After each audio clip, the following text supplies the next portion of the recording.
안녕하세요. 파르라니입니다.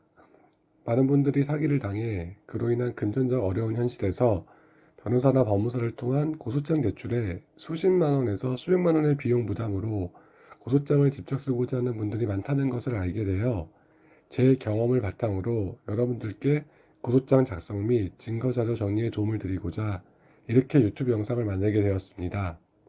저 또한 사기 피해자이고 제가 직접 고소장을 작성하여 작년 5월 2일에 고소장을 제출했고 재판이 진행되어 현재 피고인은 1년 2월에 형을 받아 구치소에 있으며 앞으로 항소심이 열릴 예정입니다. 피해 금액은 현금 5,700여만 원이고 사기꾼이 제게 빌려서 사용한 카드 사용 금액은 300여만 원으로 총 6천여만 원입니다. 고소장 제출 후 경찰이 6개월간 조사를 한 뒤 작년 11월 4일에 사기꾼은 구속이 되었고 구속된 상태에서 송치, 기소까지 되었으며 구치소에 수감된 상태에서 작년 12월 22일에 1심 판결이 완료되었습니다. 배상명령 금액 또한 제가 피해본 금액 6천만 원 전액을 인정받았습니다. 저는 잠시 동안이지만 대형 로펌 송무팀에서 근무한 경력이 있어 그때 업무 경험과 제 실제 소송 경험을 바탕으로 고소장 작성 방법, 경찰서 피해자 진술 방법, 배상명령 신청서 및 엄벌탄원서 작성 방법, 법원 재판의 변론과 판결 선고 진행 과정 등 사기 사건 진행의 전반적인 상황에 대해 여러분들의 궁금증을 영상을 만드는 대로 자세히 안내해 드리겠습니다. 그러므로 꼭 구독과 좋아요 해주시길 부탁드리겠습니다. 고소장 작성에 있어 송무일을 하는 동안 수많은 고소장을 정리하는 과정에서 고소장 작성에 정해진 형식이 없다 보니 나름 아쉬웠던 부분을 제 고소장에 응용했습니다. 그리고 안내해드리는 그때그때 상황에 맞게 제 경험을 말씀드리겠습니다. 고소장 작성에 앞서 제일 먼저 준비해야 하는 것은 증거 수집과 정리입니다. 왜냐하면 사기꾼과의 관계, 처음 만남 등 사건 진행에 있어 날짜와 시간의 순서에 따라 고소장을 작성하므로 그 증거들을 수집 정리하는 과정에서 고소장에 작성할 진술 내용에 많은 도움을 줍니다. 또한 증거 수집 후 증거를 정리하는 과정에서 사기를 당한 상황들이 생각나 너무 화가 나고 마음이 아프지만 증거를 정리하면서 진술할 내용이 머릿속에 정리가 되고 고소장 작성에 있어 혹시 해당 증거가 없어도 사건 관련 진술할 내용이 기억나는 경우가 많습니다. 증거 수집이나 정리를 할 때 증거는 없지만 진술할 내용이 생각나면 해당 날짜, 시간, 장소, 내용 등 구체적으로 꼭 따로 정리해 두시길 바랍니다. 피해자의 진술은 형사사건에 있어 증거자료와 더불어 또 다른 중요한 증거이기 때문입니다. 먼저 사기사건들이 다양한 관계로 제2사기사건을 중심으로 안내해 드리겠습니다. 제가 제출한 증거자료 정리안은 다음과 같습니다. 카카오톡 대화 내용, 상속 관련 해당 기관 문자, 송금 내용, 카드 사용 문자, 증거가 될 수 있는 서류, 예를 들어 현금 보관증, 차용증, 사기를 치기 위해 보여준 기타 서류 등이며 이러한 서류를 혹시 카톡에서 사진으로 주고받았으면 해당 서류 사진을 따로 정리해 놓아야 합니다. 그리고 카톡상 주고받은 사기 관련 방문자 사진도 따로 저장해 놓는 것이 좋습니다. 그리고 나와 사기꾼과의 통화나 아니면 만나서 나눈 녹음한 녹취 파일, 녹취록, 사기꾼과 차를 타고 가면서 대화한 내용이 차량용 CCTV에 저장되어 있다면 해당 파일, 사기 사건과 관련된 사람들을 만나 대화한 녹취 또는 명함, 그들이 적어준 메모나 서류. 제 사례를 예를 들자면 사기꾼이 상속 진행에 있어 제게 빌려간 돈을 상환할 수 있고 그 처리를 땡땡 은행에서 지점장과 처리 중이라고 하여 상속 처리를 위해 사기꾼이 방문했다는 은행에 제가 직접 찾아가 지점장을 만나서 상속 진행이 거짓이라는 대화를 녹음했으며 명함을 받아서 증거로 제출했습니다. 이외에 사기 사건과 관련된 증거로 생각되는 모든 것을 나중에 필요 없을지는 몰라도 일단 수집하는 것이 좋습니다. 그리고 내가 일기처럼 쓰는 또는 스케줄 관리를 위해 작성한 다이어리에 해당 사건과 연관된 내용이 적혀 있으면 고소장 진술 자료로 활용하기 위해 형광펜 및 밑줄로 찾기 편하게 표시해 놓아야 합니다. 물론 증거 수집만으로 되는 것은 아니고 이것을 제출하기 위해 증거별로 정리를 해야 합니다. 정리 방법과 절차는 예시 화면을 첨부하여 설명드리겠습니다. 정리하는 방법은 차분함만 있으면 어렵지는 않습니다. 앞서 말씀드린 대로 이렇게 증거별로 하나하나 정리를 하면 고소장을 작성할 때 진술 내용이 있어 놓치거나 빼먹는 것을 방지할 수 있습니다. 고소장은 한번 제출하면 다시 제출하거나 수정이 불가능합니다. 또한 변호사나 법무사를 만나 사건 내용을 아무리 자세히 설명한다 해도 당사자가 아니기 때문에 여러분만큼 자세히 작성하기는 어렵습니다. 글재주가 없다고 포기하시지 마시고 나중에 설명드릴 고소장 작성 방법을 통해 그대로 따라하시면 어렵지 않습니다. 이렇게 많은 증거를 어떻게 모으고 제출해야 하는지 막막하실 텐데 그 부분은 제가 안내해드린 순서대로 따라만 하시면 됩니다. 그렇게 하시면 제 사건처럼 대부분의 증거 자료가 인용될 수 있으며 구속 수사까지도 가능합니다. 저는 총 13개 증거를 제출했으며 그중 9개를 증거로 인정받았습니다. 먼저 카카오톡 대화 내용 증거 정리 방법을 안내해 드리겠습니다. 다른 메신저도 방법은 같습니다. 먼저 카카오톡 대화 내용 증거 수집에 있어 대화 내용을 핸드폰에서 스크린 캡처를 받아야 합니다.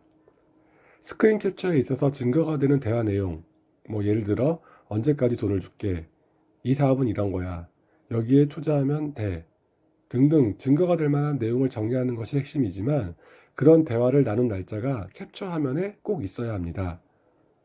서로가 5-6번만 대화를 주고받아도 해당 카톡의 대화 날짜가 핸드폰 창 위로 사라지게 됩니다. 따라서 카톡 대화를 한 날짜가 있는 화면을 캡처받고 그 다음 캡처 사진은 핸드폰 화면상 맨 아래 긴 대화 창은 하나만, 짧은 대화는 예를 들면 뭐해? 자, 이런 단답의 대화 내용은 2개 정도가 겹치도록 두 번째 대화 캡처 사진을 나타내도록 하여 대화가 같은 날짜에 이어지고 있음을 나타내도록 해야 합니다. 단, 딱 증거 자료가 될 만한 부분까지 끝내지 마시고 그 뒤 다른 대화가 이어지고 있음을 나타내는 대화 내용 1-2개 정도까지 캡처를 받는 것이 좋습니다. 또한 다른 날짜도 사건과 관련된 대화 내용은 모두 지금 안내해드린 같은 방법으로 캡처를 받아야 합니다. 만약 필요 없다고 판단되는 대화의 날짜는 캡처를 받을 필요는 없습니다. 하지만 사기를 당한 상황에서 지금 여러분이 심리적 상처와 배신감, 그리고 분노로 인한 의욕 상실 등 다양한 복합적인 감정으로 인해 증거 자료가 될 만한 것인지 아닌지는 일단 판단이 어렵습니다. 그렇기 때문에 귀찮아도 모두 캡처를 받아놓는 것이 좋습니다. 필요 없다고 판단되었던 카톡 대화가 고소장을 작성하면서 필요하다고 판단되는 경우가 있기 때문입니다. 예를 들어 현재 내가 당한 사기 사건 내용과 직접적인 관련은 없지만 사기꾼이 나를 기망하기 위해 나를 몹시 걱정하고 있다거나 사기꾼 자신이 내 걱정 때문에 또는 자신의 문제로 너무 괴롭다는 등 무언가 서로의 아픔을 나누는 과정의 대화로 사기꾼을 믿게 만드는 간접적인 행위도 기망행위로 간주될 수 있기 때문입니다.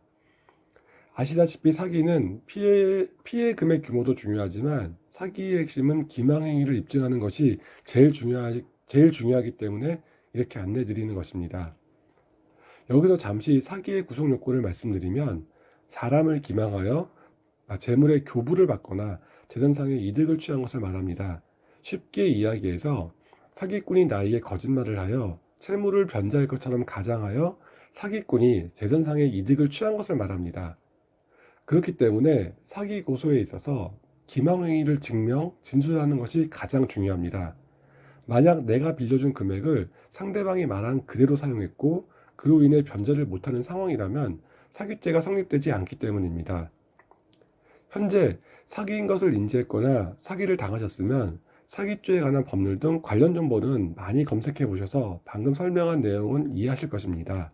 카카오톡 대화 내용 증거 수집 방법을 안내해 드린 대로 반드시 날짜, 시간 순서대로 모두 캡처를 받았다면 하나의 폴더 안에 캡처 사진을 모두 저장 후 그 저장한 폴더를 다시 복사한 뒤 복사한 폴더 안에서 해당 캡처 사진을 넘버링 또는 필요 없는 대화는 삭제해야 합니다.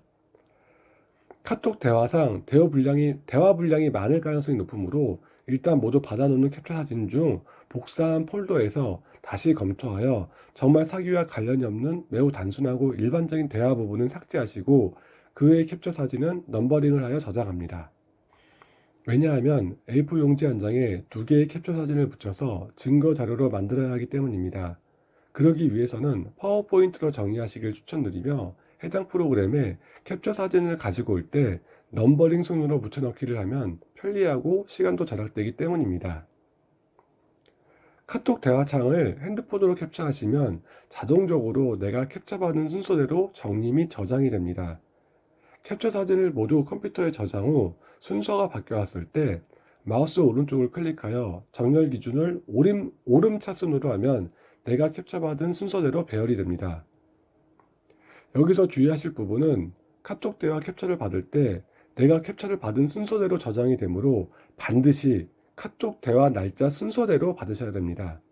중요하다고 최근 날짜를 먼저 받고 처음 옛날 대화한 카톡을 나중에 캡처를 받으면 지금 받은 순서대로 정리가 되어 날짜 순으로 다시 정리할 때 해당 캡처를 찾아야 하는 번거로움과 시간적 손실이 많이 됩니다. 순서대로 캡처를 저장한 폴더를 다시 복사한 폴더에서 이젠 필요 없다고 판단되는 캡처는 삭제하시고 날짜의 순서대로 넘버링을 하면 됩니다. 예를 들어 첫 번째 서류부터 캡처 사진을 넣을 때 해당 증거 서류에 캡처 사진이 2장만 들어가므로 캡처 사진이 3장 이상이면 넘버링은 1-1-1, 1-1-2,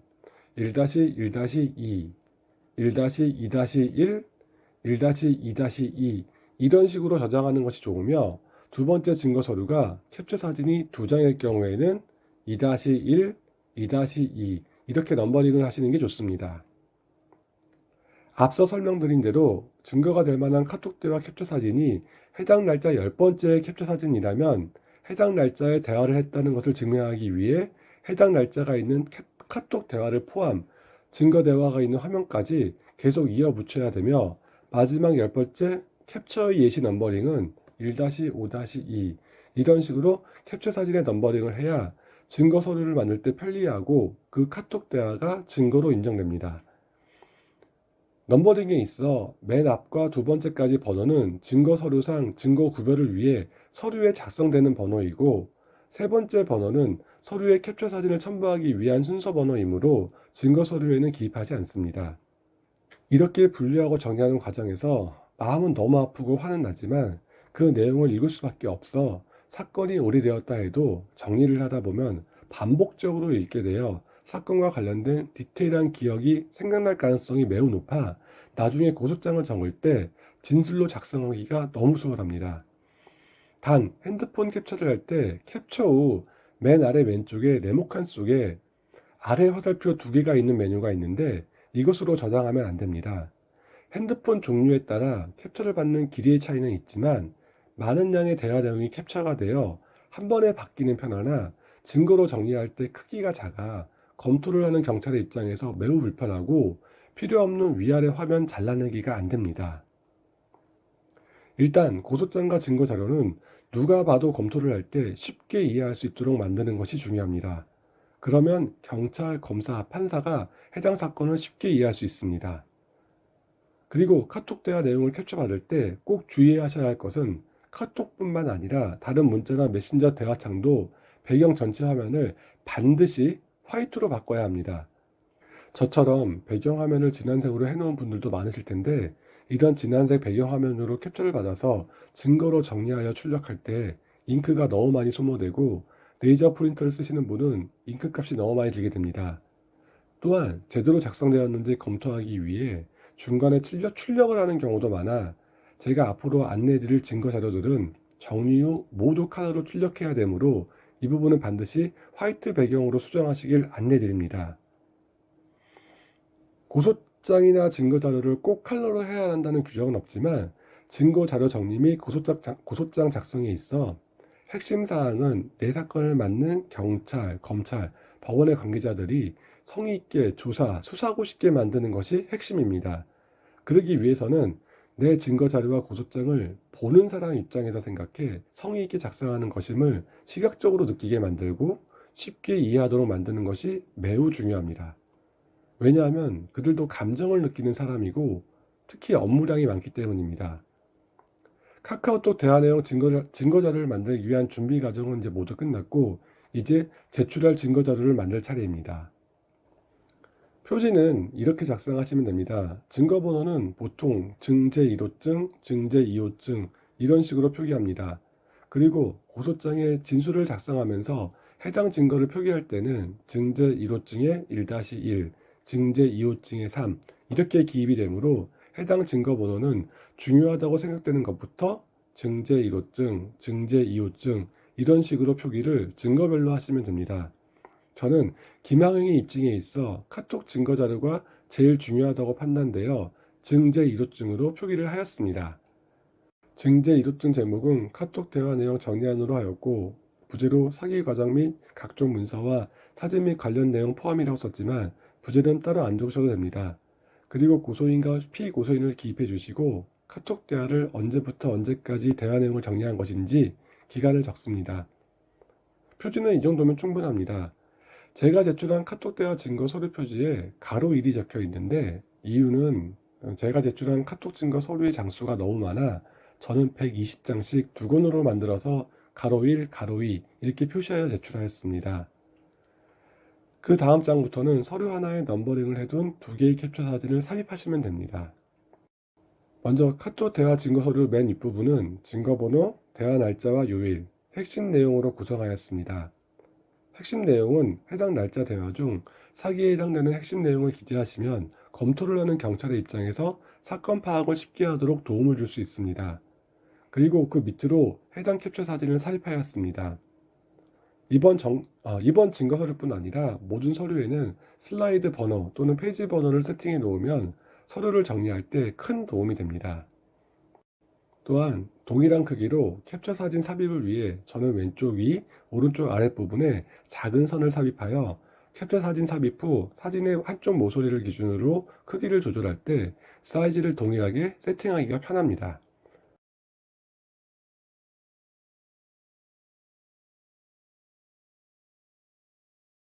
이런 식으로 앞 설명대로 카톡 대화 내용을 정리하시고 출력 후에는 서류 상단에 구멍 2개가 뚫리는 펀치 작업을 하여 파이처를 한 다음 카톡 대화 증거 대화가 되는 부분을 형광펜으로 칠하여 수사관이 바로 찾을 수 있도록 하는 것이 좋습니다. 이상 카카오톡 대화 내용 증거 정리에 대해 안내 드렸습니다. 핵심을 다시 정리하겠습니다. 첫 번째, 카톡 대화 내용 배경화면을 반드시 화이트 모드로 바꿉니다. 두 번째, 캡처 시 대화 날짜가 반드시 있어야 합니다. 세 번째, 캡처를 받을 때 대화 날짜가 반드시 이어지게 캡처를 받아야 합니다. 네 번째, 캡처 원본 저장 폴더를 다시 복사하여 그 복사한 폴더에서 필요한 캡처 사진의 넘버링 또는 필요 없는 캡처는 삭제합니다. 다섯 번째, 해당 캡처를 날짜별로 서류 첨부 시 핵심 내용을 간략히 적습니다. 여섯 번째, 출력 후 파이처를 한 뒤 핵심 대화 내용을 형광펜으로 표시합니다. 다음에는 송금 또는 현금으로 준 증거 자료를 정리하는 방법에 대해 알려드리겠습니다. 방법은 카톡 대화 내용 정리와 비슷하나 추가로 정의해야 하는 서류가 있고 그 서류가 저에게는 증거 인정에 결정적인 역할을 했으므로 그 부분도 설명드리겠습니다. 도움이 되셨다면 구독과 좋아요 꼭 부탁드립니다. 그 이유는 저에게 그리고 여러분들처럼 사기로 인해 고통 속에서 홀로 소송을 힘겹게 하시는 다른 사기 피해자분들을 도울 수 있는 여러분의 배려이기 때문입니다. 감사합니다.